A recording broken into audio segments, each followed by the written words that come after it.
On n'a plus besoin d'un gestionnaire qui a réponse à toutes les questions. On a plus besoin des gestionnaires qui posent des questions, qui posent des bonnes questions. Donc, ça, c'est une grosse différence avec les équipes qui sont plus autogérées, les pratiques où le leadership s'exerce plus de façon horizontale, qu'il y a moins de paliers hiérarchiques dans les organisations.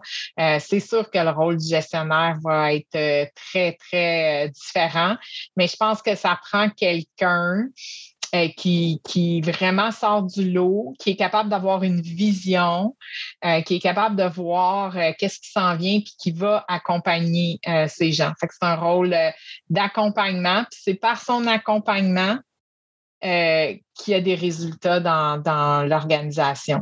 Vous écoutez La Talenterie, votre meeting du vendredi. Bon vendredi, bienvenue à ce nouvel épisode du podcast de La Talenterie. On parle d'entrepreneuriat, d'innovation sociale et du monde du travail. Je m'appelle Sarah Jourdain-Houle, je suis l'animatrice de ce superbe podcast. Je suis la fondatrice aussi de l'entreprise du même nom. Cette semaine, on reçoit quelqu'un que je suis depuis des années sur les réseaux sociaux, que j'ai croisé quelques fois, puis que je voulais avoir comme mentor pour tout vous dire. Puis c'est grâce à un programme de la Jeune Chambre de commerce que j'ai pu avoir un mentorat éphémère avec elle qui a été super bénéfique. Puis au courant de nos échanges, vous allez voir, il s'agit de Chantal Lamoureux, qui est l'ancienne directrice qualité pratique de l'Ordre, qui est maintenant PDG à l'IQPF. Bref, au cours de nos échanges à Chantal et moi, j'ai trouvé vraiment inspirant de l'entendre parler de son rôle de gestionnaire. Chantal est passée à travers toutes les stats de gestion, puis elle a vraiment une bonne compréhension de ce que ça implique d'être gestionnaire, puis de la pression aussi qu'on peut peut-être mettre sur ces personnes-là. Je dirais particulièrement depuis la pandémie, on l'entend beaucoup, il faut que les gestionnaires soient plus sensibles. Il faut que les gestionnaires prennent le leadership de leurs équipes. On joint une organisation, on quitte un gestionnaire. Il y a beaucoup de pression puis de lumière qui est mise sur l'importance d'être un bon gestionnaire, mais on parle pas beaucoup des revers de la médaille, à quel point ça peut être difficile, de comment eux, peut-être, les gestionnaires ont besoin d'aide aussi, tout ça. Donc, c'est de ça qu'on a parlé ensemble, Chantal et moi. Juste avant de vous amener dans la conversation qu'on a eue ensemble, je veux juste prendre un petit 2 minutes pour vous dire qu'on apprécie vraiment que vous soyez au rendez-vous à chaque semaine. C'est super, on adore voir que l'auditoire grandit.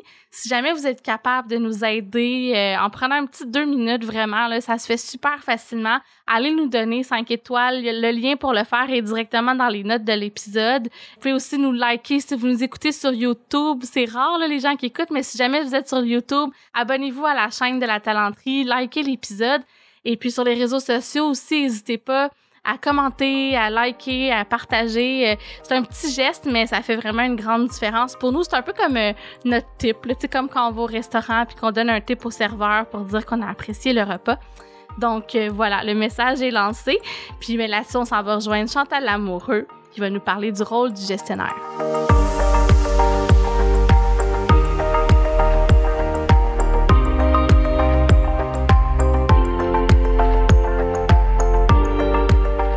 Bienvenue au podcast. Comment ça va? Ben merci, ça va super bien. Et toi? Ça va super bien. Je suis pour vrai super contente de te recevoir. Ça a été vraiment le fun d'avoir des rencontres de mentorat avec toi. Puis tu sais, il y a un lien qui s'est créé. Puis tu as même accepté de venir au podcast. Donc là, je capote. C'est vraiment le fun. On est comme dans ma zone de terrain là, puis de créativité. Puis je sais que toi aussi, tu as fait des podcasts avec l'Ordre, entre autres. Je t'ai entendu souvent. Fait que je pense que ça va être le fun aujourd'hui. Puis on a un sujet quand même passionnant. On en parle souvent. Il y a tout le temps des nouveaux angles. J'ai l'impression qu'il y a beaucoup d'évolution dans ce sujet-là. On va parler du rôle du gestionnaire dans les organisations.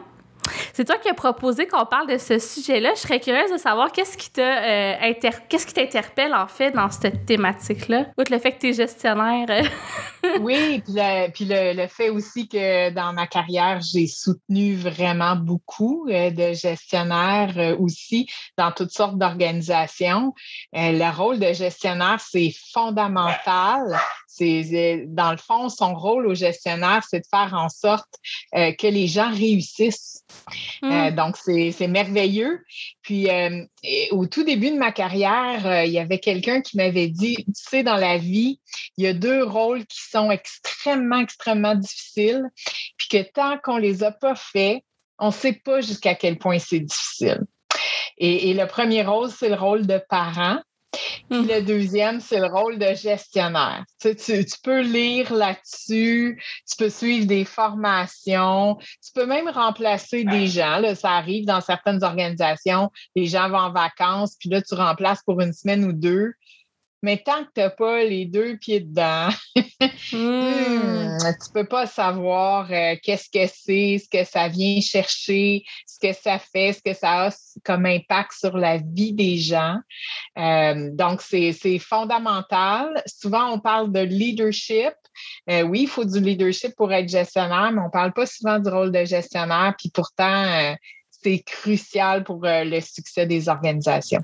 Bien, c'est intéressant, ça. C'est quoi la nuance entre le leadership puis le rôle du gestionnaire, justement? C'est-tu comme 2 chapeaux différents? Tu sais, là, toi, t'es ma mentor. On s'entend que c'est une approche complètement différente. Dans les organisations, des fois, il y a ça. Il y a un mentor, il y a un gestionnaire. On parle de leadership. Est-ce que tu peux nous démélanger un peu dans ces dimensions-là puis nous dire comment, toi, tu les vois? Parce que je sais que ça peut être question de perception, là.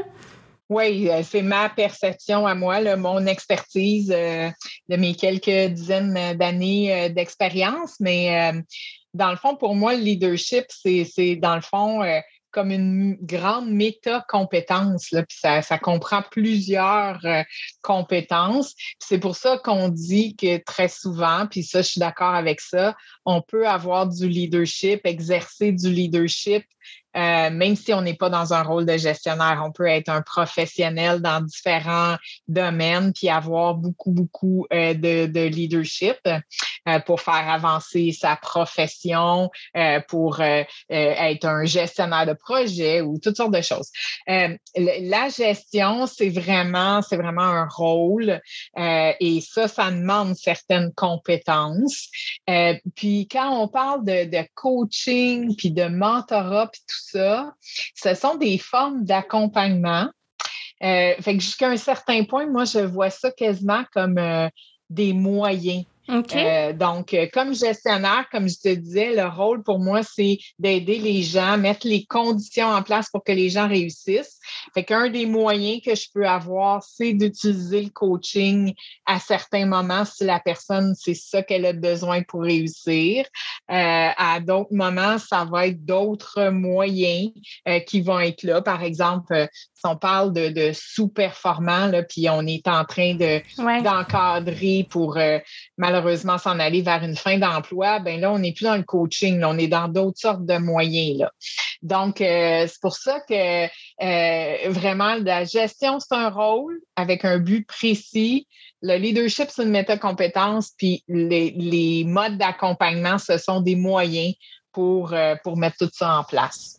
Puis tu as parlé que c'est un rôle qui est super difficile au point où on peut pas tellement savoir ce que c'est avant d'être les 2 pieds dedans. Puis là, tu viens de parler de fin d'emploi, entre autres. C'est souvent ça qu'on entend quand les gens « Ah, moi, je pourrais pas être gestionnaire, je pourrais pas mettre des gens dehors. » Est-ce que c'est vraiment ça qui est le plus dur? Parle-nous un peu de ça, de l'envers de la médaille, de comment on se sent quand on est gestionnaire. Ben, c'est sûr que ça, c'est un bout pas le fun, là. Quand on est obligé de faire ça, ce matin-là, quand on se lève, là, c'est pas très, très agréable. C'est pas des bonnes nouvelles. Mais il y a plein d'affaires difficiles dans le rôle de gestionnaire. Il y a, par exemple, de faire le deuil jusqu'à un certain point de son expertise. Tu sais, quand on est professionnel, puis on a une expertise, puis on aime ça. Bon, moi, j'étais une experte en déo, là, puis j'ai fait plein de programmes déo, puis je tripais fort à faire ça. Mais là, comme gestionnaire, là, faut le faire et non pas le faire soi-même. Puis ça, c'est un deuil. Puis c'est dur, là. C'est difficile, ça n'a pas de bon sens de faire ce deuil-là quand on aime sa profession, quand on aime son métier. c'est difficile aussi des fois de lâcher prise sur certaines choses. Tu essaies d'aider quelqu'un, puis ça fonctionne pas, puis à un moment donné, ben il faut que tu lâches prise. Il faut que tu dises, j'ai tout essayé, j'ai fait tout ce que je pouvais, mais ça fonctionne pas. C'est difficile aussi de réaliser qu'on n'a pas le contrôle. On travaille avec des gens. Donc, on essaye différentes approches, mais on n'a pas le contrôle là, de ce qui va se passer, de comment la personne va recevoir notre message ou notre accompagnement. Donc, c'est tout ça qui est très difficile. Puis en même temps, on est imputable de résultats. Donc, oui. Oui, le fameux le gestionnaire est pris entre l'arbre et l'écorce, c'est pris entre la direction, tes employés, ton équipe. C'est un rôle pas facile, on le sait, là, c'est dans toutes les organisations, souvent ceux qui sont squeezés, qui sont à bout de souffle. Puis c'est comme, mais c'est tellement important que les gestionnaires embarquent. Il y a énormément de pression sur ce rôle-là, là. Ah oui, il y a vraiment beaucoup de pression. Puis très souvent, c'est qu'on ne pense pas à les accompagner. Si eux, ils accompagnent les membres de l'équipe, il faut qu'eux aussi soient accompagnés, puis eux aussi ils font partie d'une équipe. Comme gestionnaire, tu fais partie d'une équipe de gestion. Mais très souvent, on ne pense pas à faire ça. Là. Le cas classique, c'est quand on pense à faire des changements. Puis là, l'équipe de projet travaille ça, là, le changement, mettons un changement de logiciel ou quelque chose comme ça. Puis là, on se dit, OK, le jour X, on va rencontrer les gestionnaires, puis là, le lendemain, ils vont tout expliquer ça à leur équipe, là. Comme si en une nuit, là, le gestionnaire... C'est tellement vrai. Toutes ces préoccupations au gestionnaire, lui, vont être répondues. Là, il n'y en a pas. Il va arriver un miracle, là, je ne sais pas trop quoi. Très souvent, c'est ça. Mais le changement, le gestionnaire, il va le vivre aussi. Il faut lui laisser le temps de vivre son changement. Puis très souvent, on le fait pas. Là, on tient ça pour acquis. Puis très souvent aussi, on va accompagner beaucoup les gestionnaires quand ils deviennent gestionnaires là, la première fois, comme on appelle ça souvent un gestionnaire de premier niveau, là, il devient superviseur, puis là, il fait un programme, puis tout ça. Mais là, après, quand il s'en va à un autre niveau, quand il devient ce qu'on appelle un cadre intermédiaire, là, il était déjà gestionnaire. Il n'a pas besoin d'aide, là. Il est rodé, là. Ben oui! C'est tout un autre rôle.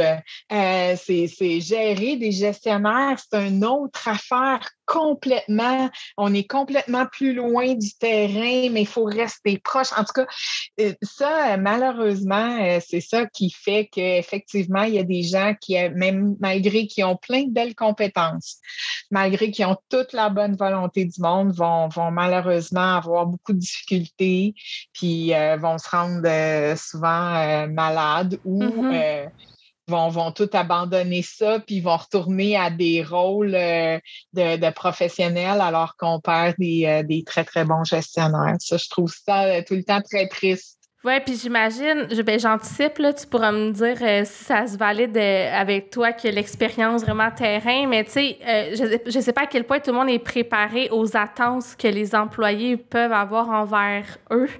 Souvent, en tant qu'employé, on dit souvent, on quitte une organisation, mais on joint une organisation, mais on quitte un gestionnaire. Les employés, ça devient très émotif, ce lien-là. Puis il y a beaucoup comme de pression, puis tu sais, moi, pour l'avoir fait aussi dans le passé, on a des attentes, on dirait, là, de se faire aimer, valoriser, accompagner. J'imagine que c'est une claque d'en face, là, en bon français. Des fois, quand tu arrives dans des souliers de gestionnaire, qu'est-ce que tu en penses? Je te vois hocher de la tête, là.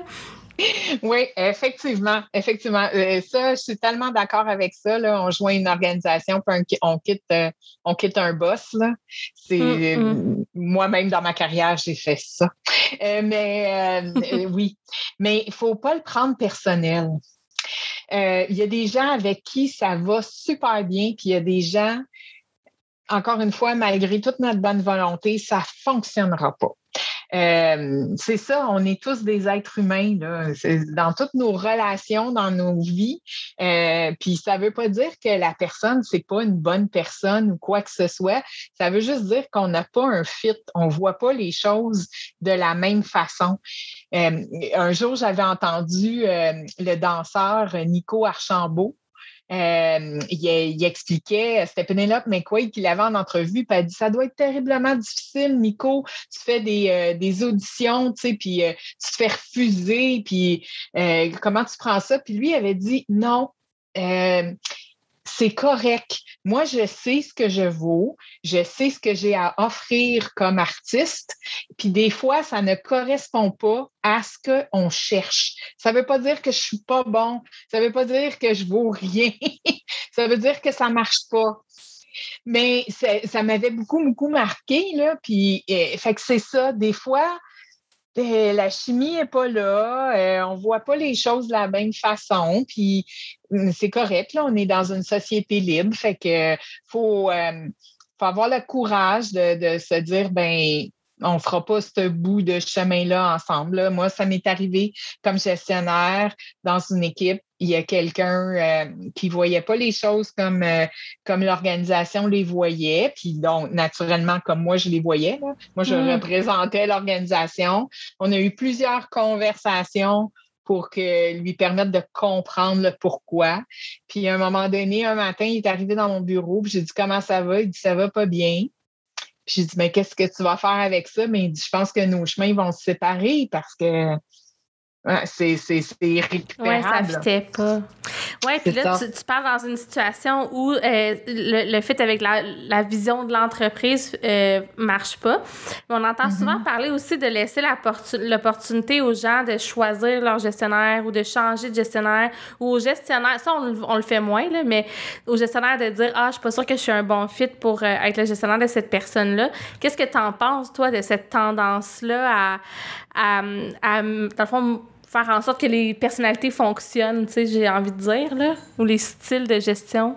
Bien, ça devrait, je suis tout à fait pour, ça devrait être comme ça. C'est sûr que faut accepter là, de la diversité, puis il faut accepter différentes perspectives. On le sait, là, il y a plein de recherches qui le disent, là, une équipe diversifiée, c'est une équipe qui va être plus créative, innovante, qui va mieux gérer les risques, etc. Fait qu'il faut accepter, mais en même temps, il faut être bien là-dedans, il faut se sentir bien, il faut sentir qu'il y a une bonne sécurité psychologique. Puis si on ne le sent pas, effectivement, ça devrait être une possibilité. C'est sûr, ça dépend de la taille de l'organisation. Là. Des fois, c'est possible dans des grandes organisations. Des fois, c'est moins possible. Puis là, ben, il faut trouver une façon de se séparer dignement. Oui, c'est ça. Dans le respect de tout le monde, puis de pas qu'il y ait personne qui perde la face là-dedans. Puis je pense que c'est possible de le faire. Là. C'est possible de le faire. Puis c'est possible pour le gestionnaire de se dire, ben moi, j'ai appris de cette situation-là, puis je continue, puis ça veut pas dire que je suis pas faite pour ça ou que j'ai pas les compétences. Non, puis tu sais, il y a des gens qui ont un besoin de beaucoup d'encadrement. Il y a des gens qui ont un besoin de pouvoir s'exprimer, d'avoir une relation émotive. Tu sais, à un moment donné, les humains, c'est des humains. Donc, des fois, peut-être que les employés ont des besoins que le gestionnaire est moins en mesure de combler. Puis ça doit pas être le fun non plus d'être le gestionnaire de quelqu'un que tu n'es pas capable de saisir ou de comprendre comment l'accompagner dans ton style de personnalité. Oui, puis c'est important aussi, là, le gestionnaire, on n'est pas là pour materner ou paterner là, les membres de l'équipe, les employés. Donc, des fois, il faut poser ses limites. Donc, il y a l'auteur, la célèbre auteure Brené Brown qui parle beaucoup de ça. Là. Moi, c'est un passage de ses écrits qui m'avait beaucoup, beaucoup interpellée parce qu'il faut venir mettre des limites à un moment donné, sinon il peut y avoir des gens là, qui peuvent aller loin là-dedans. Il ne faut pas avoir peur aussi d'aller chercher de l'aide. Moi, j'ai déjà géré des gens qui venaient me chercher. Je me rappelle d'avoir dit à ma gestionnaire, regarde, quand je travaille avec cette personne-là, j'ai l'impression que je suis poche, que je suis donc pas bonne. Oui, puis... C'était toi, sa gestionnaire, dans le fond? Oui, puis c'était moi, là, ça me faisait sentir tout croche, puis bon, j'étais avec quelqu'un qui me comprenait bien, puis qui croyait au soutien, justement, au gestionnaire. Donc, on m'a offert du soutien, j'ai eu de l'accompagnement d'un coach, j'ai été capable, là, justement, d'aller chercher des outils, puis une façon de travailler avec cette personne-là pour plus me sentir poche. OK. Fait que tu as été capable de comme sauver la relation dans ce cas-là, mettons. Oui. On a été capable d'avoir des bonnes discussions, puis de mettre nos limites, puis de dire ces besoins-là, moi, je suis pas en mesure de les combler. Fait que comment tu peux les combler, comment je peux t'aider dans certaines limites à les combler aussi. Là. Donc, on n'a pas à combler comme gestionnaire tous les besoins. T'sais. C'est sûr, on entend beaucoup parler là, des gestionnaires, il faut être des coachs. Mais des fois, on n'est pas nécessairement... on a quelques outils de coaching, mais on n'est pas nécessairement des super coachs. Puis c'est correct. Ça, c'est correct. Oh my God. Ouais, puis l'espèce de... On voyait ça partout sur les réseaux sociaux. Là, c'est un peu moins pire, mais genre, le 3-4 ans, j'étais plus capable. Le boss versus leader, le coach. Puis c'est vrai, là, les messages qui sous-tendent ça sont super pertinents, mais je trouve ça important de le nommer. Ce que tu dis, c'est comme, oui, mais un gestionnaire, c'est vrai que c'est pas un coach certifié professionnel qui fait ça à temps plein puis qui peut aider les gens à reprendre leur perception de la vie puis leur carrière en main. Oui, dans une certaine mesure, mais il y a une limite à ça. Puis je trouve ça important de le nommer, là. Oui, effectivement. On prend des outils du coach, là, comme par exemple questionner, faire des miroirs, des choses comme ça, mais ça ne veut pas dire qu'on est obligé d'être le coach. Là. Mm-hmm. Fait que là, c'est là l'importance de définir les limites puis jusqu'où le rôle du gestionnaire va. Puis ça, oui, c'est au gestionnaire de mettre ses limites avec l'employé, mais j'ai l'impression que c'est aussi à l'organisation de clarifier c'est quoi les attentes envers les gestionnaires, puis le rôle de gestionnaire, ça commence où puis ça s'arrête où. Puis tu as parlé tantôt que tu trouvais que des fois, on accompagnait mal les gestionnaires dans leur nouveau rôle. Bien, une des façons de les accompagner, c'est, j'imagine, de définir le cadre. Puis y a-tu d'autres choses que tu dis, moi, là, il me semble que j'aurais voulu avoir ça au cours de ma carrière pour m'accompagner plus facilement, disons, à transitionner vers un rôle de gestion? Bien, il faut aussi donner le contexte aux gestionnaires. Moi, à un moment donné, je me suis rendu compte que j'étais une super bonne gestionnaire pour arriver dans une équipe là, qui a besoin de changer grandement. Moi, ça me donne de l'adrénaline. Puis 2, je suis capable de supporter le flou, l'ambigu du changement. Je suis capable d'aider les gens là-dedans, etc. Mais ça m'a pris longtemps à découvrir que c'était vraiment dans ces contextes-là que j'étais bonne. Et puis, il y a d'autres gens qui détestent ça, là, qui sont des super bons gestionnaires pour quand c'est stable, quand on fait, oui, de l'amélioration continue, là, mais qu'on n'a pas à révolutionner. Ils se sentiraient super mal d'avoir à implanter des gros changements. Puis c'est correct, on a besoin de toutes ces sortes de gestionnaires-là. Fait que le contexte dans lequel on va jouer notre rôle de gestion, c'est important de le savoir, puis c'est important de savoir où on est vraiment, vraiment bon, puis où ça nous allume aussi. Là. Moi, j'ai vraiment beaucoup d'énergie quand je suis dans ce mode-là, puis au bout de 3-4 ans, là, quand le changement il est fait, là, il est temps que je passe à un autre parce que j'en ai plus d'énergie. Là. Je trouve ça... le trail est parti pour toi. Ouais. Oui, mais... D'ailleurs, c'est un peu ça qui a motivé ta volonté de devenir PDG à l'EQPF, alors que tu avais quand même un super rôle là, au niveau de l'ordre. Tu étais directrice de pratique. C'était quand même quelque chose de challengeant, j'imagine. Hein? Oui. Ben, c'est sûr que j'ai fait des beaux changements à l'ordre. J'ai eu un super beau mandat quand j'étais là. Oui, il y avait certains changements que j'avais faits, mais je j'étais rendue aussi à une étape de ma vie où je voulais accéder à un poste à la direction générale. Fait qu'il est arrivé cette opportunité-là. Puis en plus, ben c'est dans un contexte qui m'anime, c'est-à-dire on veut faire des changements, puis on est venu me chercher pour aider cette organisation-là à faire ces changements-là. Donc, c'était comme une pierre deux coups, comme on dit, là. Ouais. J'avais le goût du défi de la direction générale, puis dans un contexte de changement. Peut-être que je ne m'adonne pas facile, là, mais bon. Non, c'est quelque chose chercher de l'accompagnement, par exemple. Ah, ben oui, j'espère, mon Dieu, parce que là, je veux pas dévoiler, mais tu m'as donné quelques cues sur les choses que vous travaillez. Puis, tu sais, ultimement, c'est pas juste un contexte de changement, c'est comme faire passer la profession à un autre niveau. C'est quelque chose que tu avais de l'expérience quand même, parce que, bon, faire passer la profession des RH à un autre niveau, c'est quelque chose qui t'a habité beaucoup.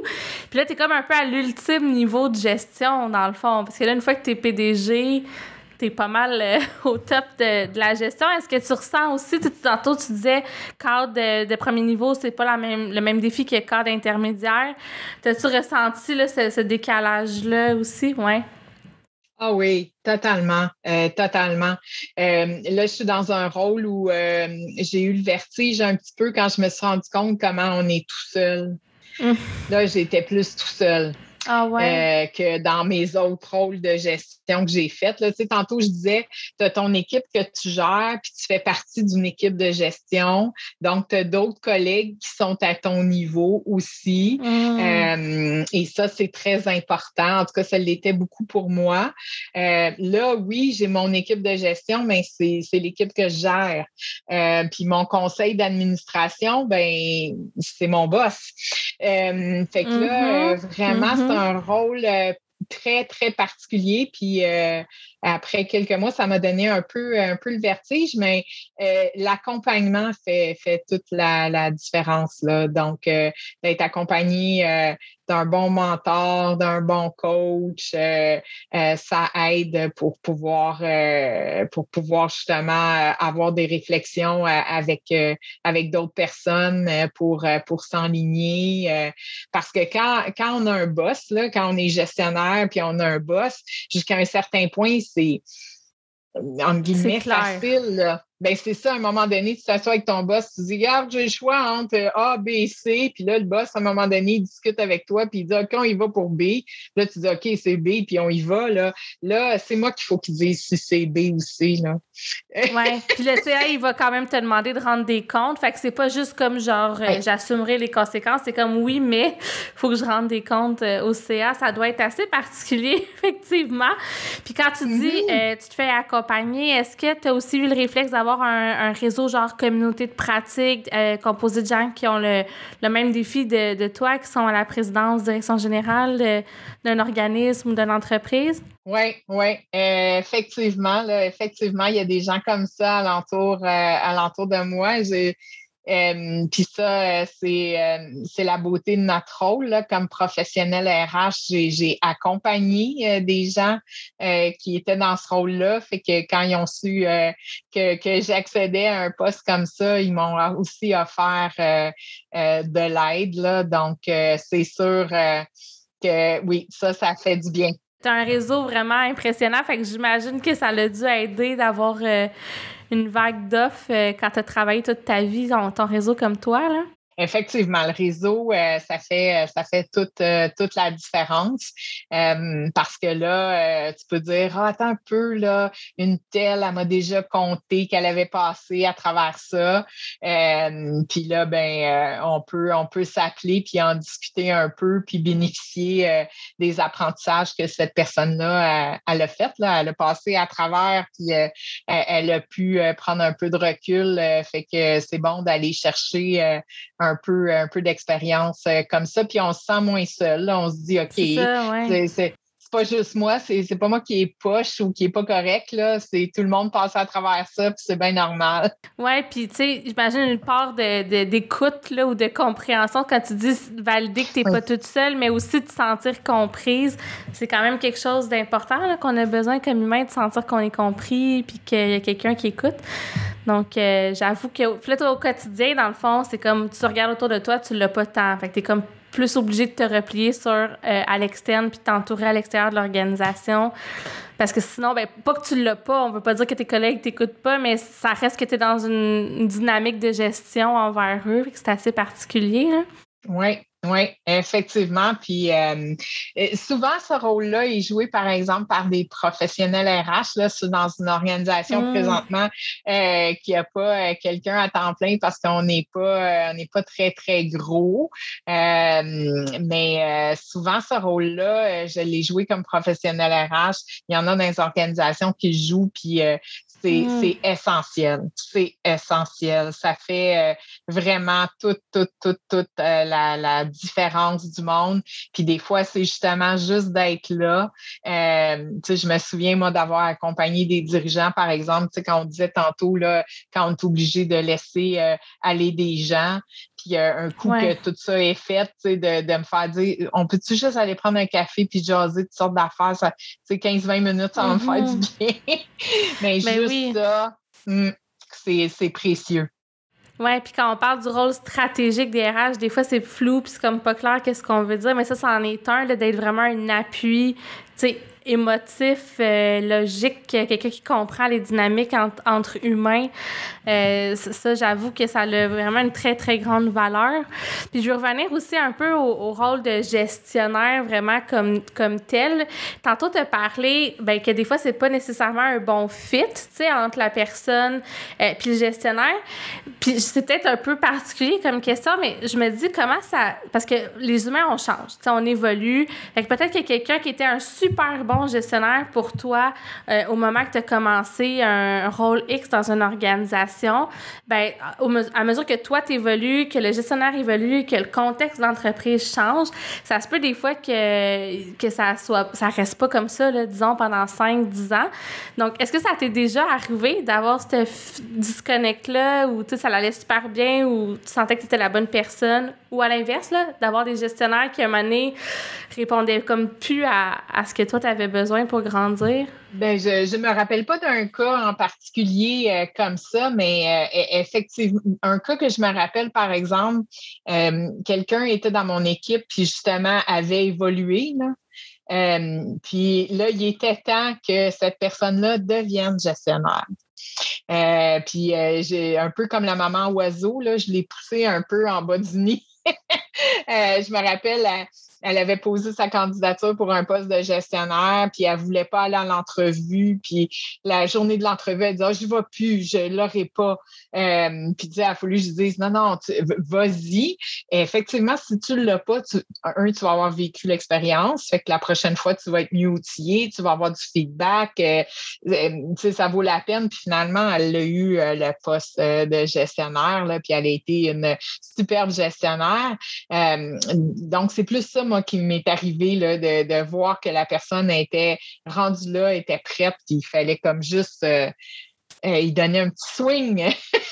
Oui, puis ça, je sais qu'il y a des personnes, des fois, qui peuvent se sentir menacées par ça. Dans certaines organisations, des fois, il y a des petites dynamiques malsaines qui peuvent s'installer, de dire, là, si je le pousse à trop évoluer, est-ce qu'il va voler ma job? Est-ce qu'il va devenir meilleur que moi? Tu aurais quoi à dire là-dessus? Ah, ça, c'est un bon point. Moi, j'ai toujours adoré avoir des gens plus forts que moi dans mon équipe. OK. Je sais qu'il y en a qui se sentent menacés par rapport à ça. Pas moi. 0, 0, 0, 0. J'apprends de ces personnes-là. Donc, je me sens pas du tout menacée. Puis 2, ils m'aident à réussir. Fait que c'est super winner, là. On a besoin des gens forts dans nos organisations puis dans nos équipes.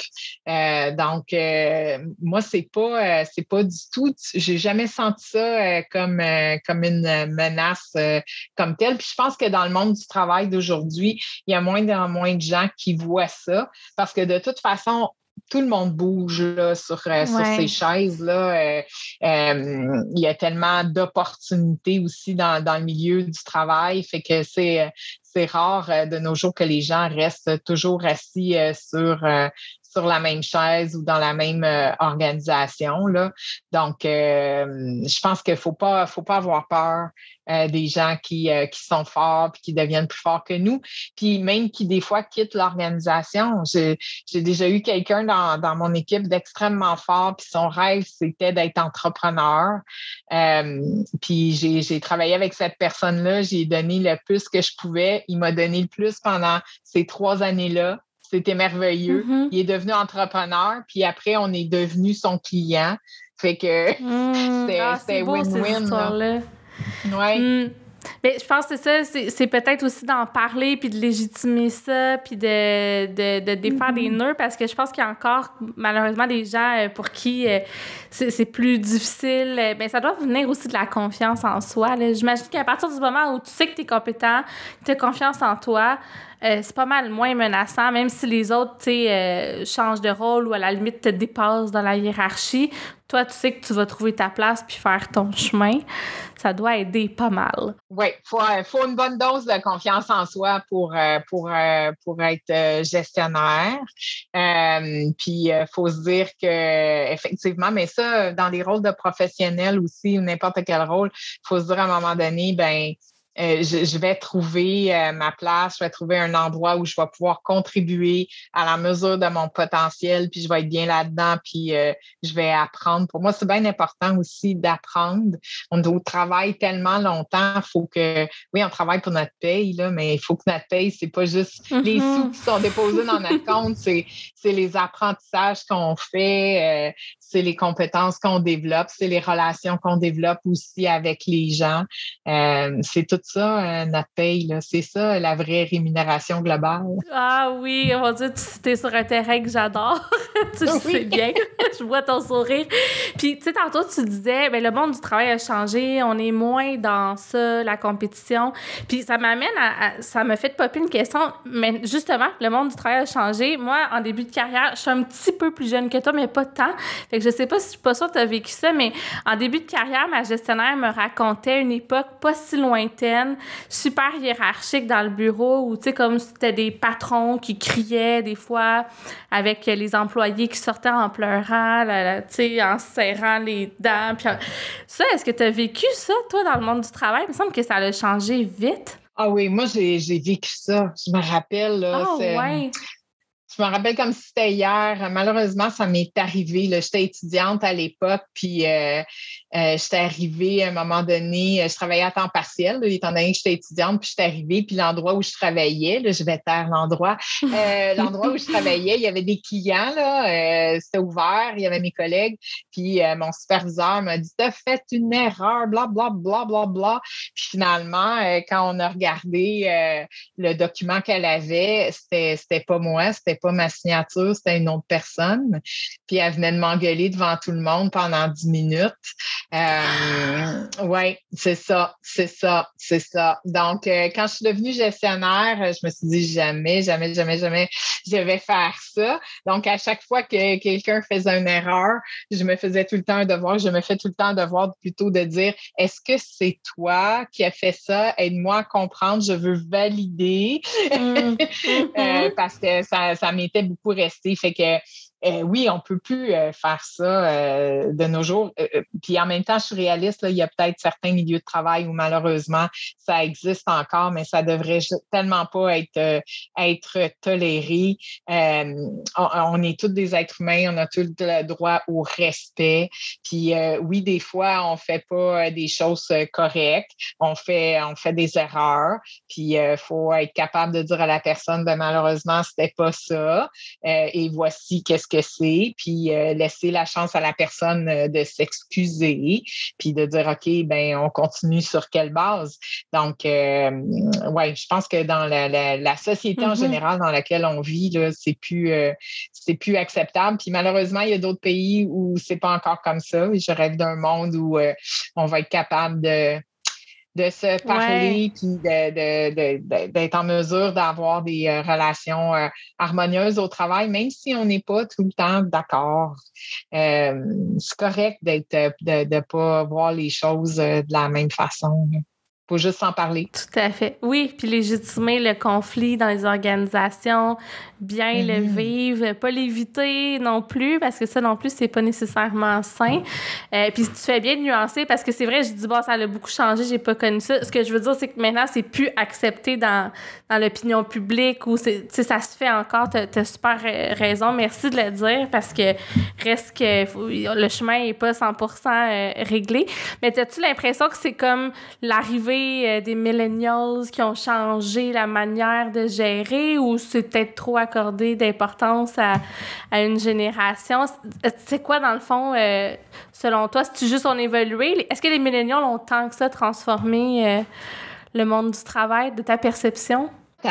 Peut-être. Je lisais récemment la nouvelle version du Code Québec là, qui a été écrit par Jean-Marc Léger puis Jacques Nantel. Là, suite à toute une grande enquête sur les Québécois. Puis il y a tout un chapitre justement sur l'aspect générationnel. Puis il parlait beaucoup, oui, il y a les millennials, là, mais là, il y a les Z là, qui sont arrivés sur le marché du travail. Puis il me faisait réaliser, puis j'en ai des Z à la maison, là, comment c'est une génération qui revendique des choses. Les Z, tu parles? Oui, les Z, qui viennent dire, là, ça suffit au niveau de l'écologie, au niveau justement de nos règles, de comment on agit en société, quand on parle à tout les mouvements qu'il y a eu, Black Lives Matter, par exemple, MeToo. Donc, c'est une génération qui questionne, qui pose beaucoup, beaucoup de questions, puis deux, qui fait comme non, je revendique un monde meilleur. Donc ça change effectivement les choses. Puis je pense que depuis quelques décennies aussi, la façon dont on communique, les moyens de communication font en sorte que les choses sont plus dites, sont plus accessibles. On sait plus, ben oui, avec nos fameuses caméras là, qu'on a tous avec nous, avec nos téléphones, puis on peut tous filmer, puis envoyer ça à tout le monde en quelques fractions de secondes.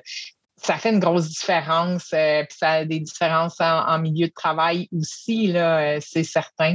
Donc, je pense que c'est l'arrivée de ces technologies-là, plus effectivement là, des nouvelles générations qui ont vécu des choses différentes versus la mienne. Là. Moi, quand je suis arrivée sur le marché du travail, là, c'était plus que le plein emploi. C'était pas le plein emploi, je veux dire, puis c'était difficile de se trouver un travail, fait qu'on acceptait toutes sortes d'affaires qui n'avaient pas de bon sens, là, mais tellement pas de bon sens. J'ai travaillé dans des milieux de travail pas sécuritaires, sales, pas sains, avec des bestioles. Oh, c'était épouvantable. Mais, tu sais, je me dis, j'ai un job, puis c'est ça. Fait que faut plus que ça soit ça maintenant. Là. Non, c'est triste. Toi, dans le fond, t'es la génération X, là, la fameuse génération sandwich. T'as dû t'adapter aux baby boomers. Après ça, comme gestionnaire, t'adapter aux nouvelles générations, aux nouvelles technologies. On en parle souvent de cette génération comme silencieuse, oubliée un peu, là, qui est... Oui, pas assez nombreuse. Jean-Marc Léger, justement, disait les X n'existent pas, là, tout simplement. On n'est pas assez nombreux. Mais en même temps, moi, j'ai lu des études que c'est beaucoup les X dans les organisations qui aident à abattre les silos. Qu'ils ont les compétences justement pour influencer puis aller chercher le monde puis aller rassembler pour travailler ensemble. Donc, donc il y a des choses quand même positives là, qui sont sorties. Ils ont appris du fait de devoir s'adapter peut-être plus, tu sais. Donc, ça serait logique. Puis comment tu vois que pour l'avenir, le rôle du gestionnaire va continuer à évoluer selon toi? Tu vois-tu des tendances qui se dessinent? Bien, le rôle du gestionnaire, oui, effectivement, il continue à évoluer parce que On n'a plus besoin d'un gestionnaire qui a réponse à toutes les questions. On a plus besoin des gestionnaires qui posent des questions, qui posent des bonnes questions. Donc ça, c'est une grosse différence avec les équipes qui sont plus autogérées, les pratiques où le leadership s'exerce plus de façon horizontale, qu'il y a moins de paliers hiérarchiques dans les organisations. C'est sûr que le rôle du gestionnaire va être très, très différent, mais je pense que ça prend quelqu'un qui vraiment sort du lot, qui est capable d'avoir une vision, qui est capable de voir qu'est-ce qui s'en vient puis qui va accompagner ces gens. Fait que c'est un rôle d'accompagnement, puis c'est par son accompagnement qu'il y a des résultats dans l'organisation. Parce qu'on s'en sort pas, là. L'organisation est là pour atteindre des résultats. C'est le but du jeu. Oui, effectivement, on s'en sort pas. Même si on veut atteindre de certaines manières les résultats, pas n'importe comment, reste qu'il y a des résultats au bout. Puis tu parlais justement, là, j'avais pas pensé à ça avant qu'on enregistre, mais là, tu ouvres sur un sujet qui me passionne. Que penses-tu justement des équipes autogérées, puis des holacraties, puis des milieux où il y a moins le rôle du gestionnaire finalement qui est présent? Je pense que c'est extraordinaire. Il y a des pratiques là-dedans merveilleuses qui mettent l'humain justement au centre des préoccupations. Mais ça prend un gestionnaire pour mettre en place les conditions pour que ça fonctionne. Fait que on s'en sort pas de ça. Puis je pense que le gestionnaire, il fait partie de l'équipe, mais il joue un rôle particulier. Fait que peut-être qu'on l'appellera autrement, justement, dans ces entreprises-là. Mais je pense que il reste quand même qu'on a besoin de leaders, de visionnaires et de gens qui accompagnent d'autres personnes. Ouais, puis il y a le côté structuré, l'équipe aussi, là, tu sais, la vision, mais mettre le cadre structuré, donner des outils, ça prend des gens qui réfléchissent à ça au quotidien. Puis ça doit pas être un rôle qui est toujours si facile que ça à jouer non plus, là. Puis une autre affaire qui m'intéresse beaucoup là, dans le lien avec la gestion, puis là, tu vas comprendre pourquoi, c'est quel est le rôle du gestionnaire au niveau de la rémunération globale? Là, je suis comme bien deep dans un sujet, mais je veux juste pas passer à côté de l'occasion d'en jaser avec toi. C'est-tu le rôle du gestionnaire d'établir les plans de rémunération vraiment globales, les conditions de travail? Est-ce que c'est son rôle de les expliquer? Est-ce que c'est son rôle de défendre l'organisation? Est-ce qu'on devrait l'impliquer dans les révisions salariales? Parce que ma question est large, là. Je te laisse aller vers ce qui t'inspire là-dedans. Moi, je dirais, tout ce qui est la rémunération, c'est une compétence fondamentale des professionnels RH. Ça, c'est sûr et certain. Donc, on a besoin de professionnels RH pour mettre ça en place, pour y réfléchir, pour voir justement les enjeux qu'on a avec la gestion de notre rémunération globale, faire des liens avec nos objectifs stratégiques et nos objectifs d'affaires. Donc, ça, on a besoin de ça. Je pense pas que c'est le gestionnaire tout seul là, qui peut régler ça sur le coin de sa table. Et même quand le gestionnaire est professionnel RH, on a besoin des gens qui viennent nous aider pour la faire. On vient qu'on a un billet là, quand on est gestionnaire, puis on essaye de s'occuper de ça parce qu'on a l'expertise. Fait qu'on a besoin de quelqu'un d'autre. Fait que ça c'est une première chose, mais c'est sûr qu'il y a un rôle à jouer.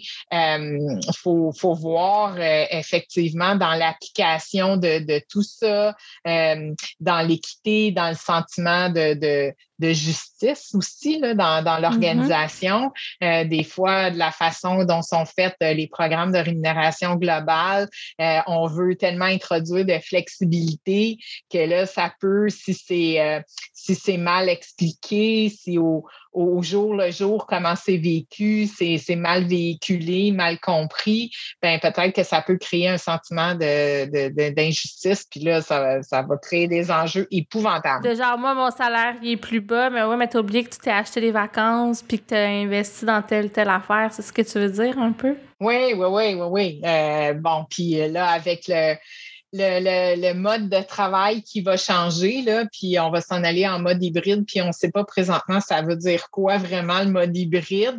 Là, il y a des gens qui commencent à dire mais là, les gens qui vont devoir travailler au bureau, est-ce que c'est une condition qui va faire en sorte qu'ils vont être plus rémunérés que ceux qui peuvent rester à la maison? En tout cas, il y a plein de réflexions, puis le gestionnaire, il est au cœur de ça, là. Je pense qu'il faut, pour vraiment concevoir, faire évoluer les programmes, il faut qu'il travaille avec un professionnel RH, il faut qu'il soit au cœur des discussions, puis il faut qu'il le fasse vivre au jour le jour, là, aussi. Mais oui, puis c'est justement dans le contexte de télétravail puis mode hybride, là, ça, toi, tu l'as-tu vécu, là, de gérer une équipe tout d'un coup à distance? Est-ce que c'est quelque chose qui t'est arrivé? Ouais. Oui, puis moi, en plus, j'ai pris mon poste de PDG à distance. Oui, pendant. Ah ouais. Oui, moi, il y a encore plein d'employés que j'ai pas vus en vrai, là. Souvent, je fais des blagues puis je dis la seule chose qu'ils ont vu de moi, c'est mon visage puis mes épaules. Ils savent même pas si j'ai des jambes ou pas. Parce qu'on s'est pas vu. On leur confirme que t'en as, heureusement. Ça aurait pu que non, mais... Mais oui, c'est ça. C'est effectivement très, très particulier de devoir faire ça. J'ai beaucoup géré des équipes à distance avant, pré-pandémie, là. Je l'ai beaucoup fait. Puis ça demande effectivement de travailler les relations différemment, de garder quand même la connexion et de se voir de temps en temps, puis de vraiment faire de ces rencontres-là des moments qui créent des liens très, très, très, très solides. OK, c'est ça un exemple? C'est ça qui fait qu'après, ça fonctionne.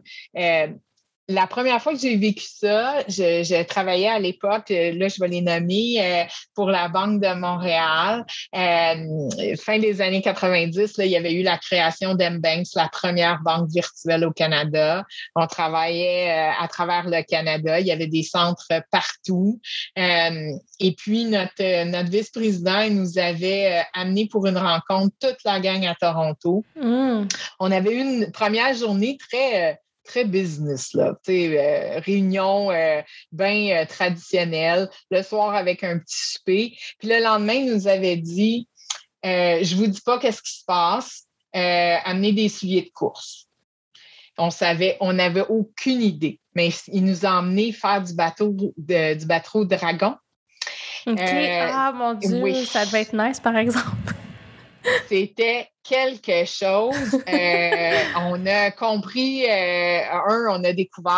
on s'est découvert d'une autre façon, puis on a compris c'était quoi le travail d'équipe. Donc après, quand je parlais à ma collègue de Chicago ou de Vancouver, puis on essayait de s'entendre sur quelque chose, je pouvais dire, regarde là, on est dans le même bateau, mais j'ai comme l'impression que tu rames pas au même beat que moi. C'est ça? Qu'est-ce que je peux faire pour t'aider, pour que tu rames au même beat que moi? On avait développé un langage commun, etc. Donc ça avait créé un moment très, très fort qui avait fait qu'on ne s'était pas vu pendant 2 ans, là, mais c'est pas grave. On avait créé quelque chose de très fort. Puis, tu sais, des fois, les gens ils disent « Ah, le team building, bla, bla, bla. » Mais quand c'est bien fait, là, ça fait une grosse différence.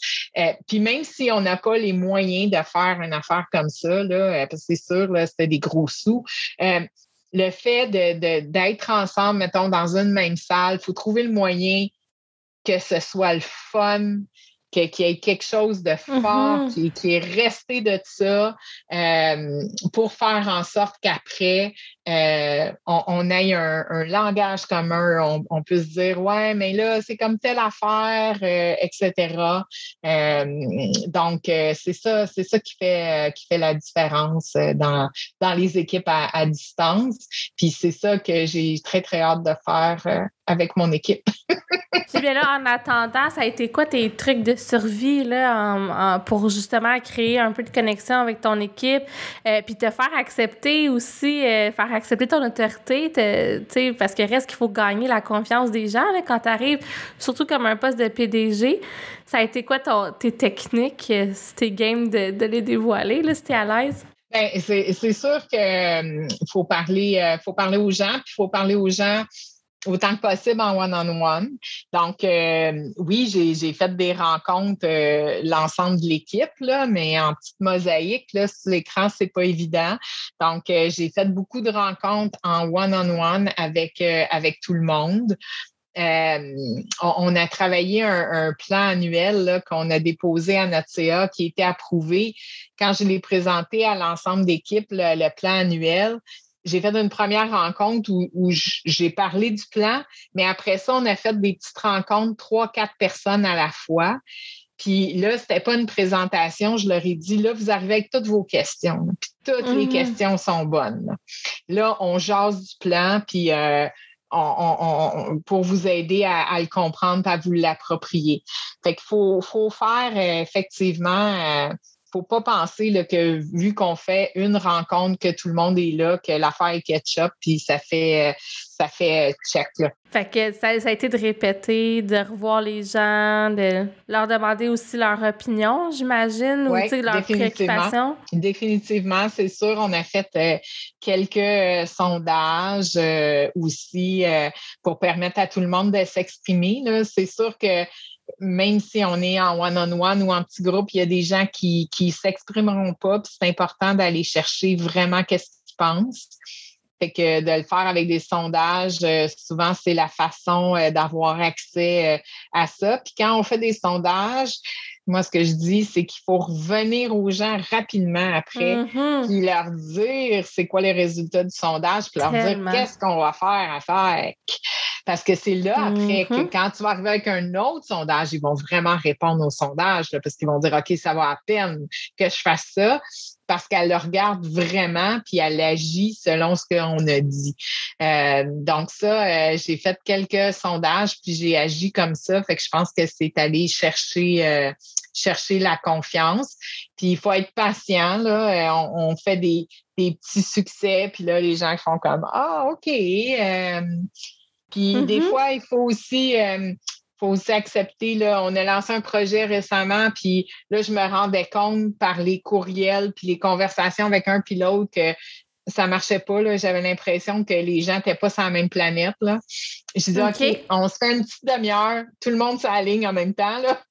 On va tous se reparler, puis ça valait la peine, là, parce que là, tout le monde a pu dire « Ah, OK, c'est ça. » Puis là, moi, ce que je comprends pas, c'est telle affaire. Fait que des fois, il faut faire des choses aussi de façon informelle pour s'assurer que tout le monde comprend. Fait qu'il faut être à l'affût aussi là, de ces petits indices-là. Là. Presque dans ce que tu dis, il y a beaucoup d'avoir des antennes, tu sais, parce que tu as lu beaucoup de messages, tu as entendu des gens dire des choses, puis tu as fait comme, OK, il y a un bug, on va l'adresser, mais si tu n'es pas à l'affût ou que tu n'as pas cette facilité-là à lire ton environnement, tu peux pas là, l'adresser. Puis là, ça doit faire partie un peu de la solitude, un peu que tu peux peut-être vivre aussi, de dire, ben c'est un peu sur tes épaules de voir si l'équipe te suit, si la vision elle résonne. C'est sûr, les gens peuvent peut-être te le dire, mais reste qu'il faut que toi, tu sois capable de décoder, mettons, les signaux, là. Oui, ça fait partie des compétences essentielles du gestionnaire. C'est certain d'être capable de lire son monde au-delà de qu'est-ce qu'ils disent ou qu'est-ce qu'ils écrivent. Il faut être capable de lire entre les lignes. Puis, comment on peut développer nos compétences en finissant de gestionnaire? Tu sais, on a parlé de coaching, de leadership, de pratique, mais y a-t-il d'autres trucs concrets là, que les gens peuvent faire? Bien, et effectivement, le coaching puis le mentorat, ce que ça aide, c'est d'être tout le temps capable de prendre du recul puis de se dire, OK, qu'est-ce que j'ai appris de cette situation-là? Tu sais, on le dit, il faut apprendre en le faisant, mais c'est pas juste de vivre des expériences, c'est vraiment de réfléchir sur, mais qu'est-ce que je retiens de ça? Puis maintenant, qu'est-ce que je vais faire? Etc. Donc, c'est pour ça que l'accompagnement est très, très utile. L'autre chose, ben je pense que moi, j'ai donné tantôt un exemple de quelqu'un qui m'avait fait quelque chose de bien épouvantable, mais j'ai eu la grande chance de travailler avec des gestionnaires extraordinaires. Et j'ai tellement appris d'eux.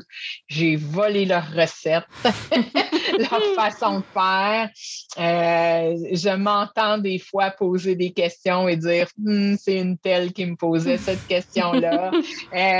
Donc, ça, effectivement, quand on devient gestionnaire, si vous avez la chance de travailler avec quelqu'un de très bien, il faut bien l'observer ou en observer d'autres. Là, je pense que quand on devient gestionnaire, on devient encore plus à l'affût de ça. Qu'est-ce que les gens font?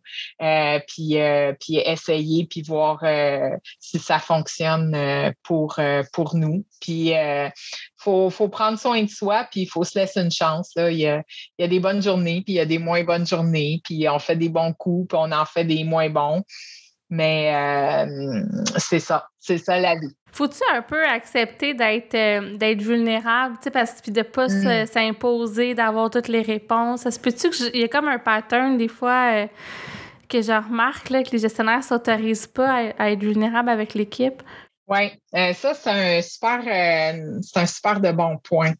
Moi, à un moment donné, il y a quelqu'un qui m'avait dit dans mon équipe, regarde, je ne serai jamais capable de suivre, tu sais, tu as un niveau d'énergie, tu es toujours de bonne humeur, même quand on a des gros problèmes, etc. Fait que, tu sais, je serai jamais à la hauteur. Puis ça m'avait fait réaliser, la façon dont je voyais ça, c'était de dire, moi, je suis le capitaine du bateau. Fait que quand le bateau, il coule, là, le capitaine, il se met pas à faire une crise de nerfs. Là. Il reste calme, puis il dit, OK, on s'en va par là, puis c'est ça qu'on fait. Donc, moi, c'était mon minding, c'était le mindset que j'avais.